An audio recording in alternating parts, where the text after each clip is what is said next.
Good morning, 11:35 a.m. Kailangan ko ngayon mag-practice. Bali, ito yung tinatawag natin na heat training sa sobrang init, kahit man lang 30 minutes. Dahil nga, last PFT na namin sa Saturday, kaya kailangan magawan ko na ito ng paraan para makahabol ako sa mga kabady kong mga lalaki. Tara, samahan niyo na ako.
So, ng tanghali, kaya stop na ako.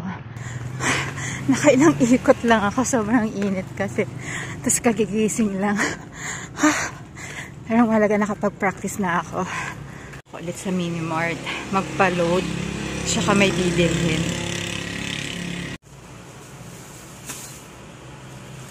Ako ng Umayam store, doon na lang ako magpa-load dahil wala silang load. Naman, katatapos lang nag-load. Pauwi na ako. Sobrang hirap kanina. Kailangan ko talaga may balik yung dating pag-practice ko sa initan dahil nga ito nabaguhan na naman ako. Nakatatlong ikot lang yata ako. Kasi kailangan kong habulin yung 30 minutes siya na pagtakbo ko. Sobrang init. Ito, practice na rin. Tapos, bukas try ko kung kakayanin ko pa. Pero, kung sakali, Webes na bukas, kailangan ko na rin magpahinga dahil nga Friday, may pasok kami ng hapon alas 6. Walang tulugan na naman ito. Sa Saturday ng maaga, PFT na namin. Dapat makapagpahinga din yung katawan ko. Hanggang sa muli, maraming salamat sa inyo sa pagsubaybay at patuloy na pagtangkilik at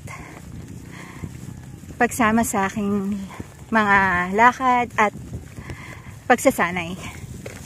Magandang tanghali sa lahat at huwag niyong kalimutan na kumain ng gulay at lagi tayo mag-exercise kahit naman anong oras, basta may time tayo para sa ating kalusugan.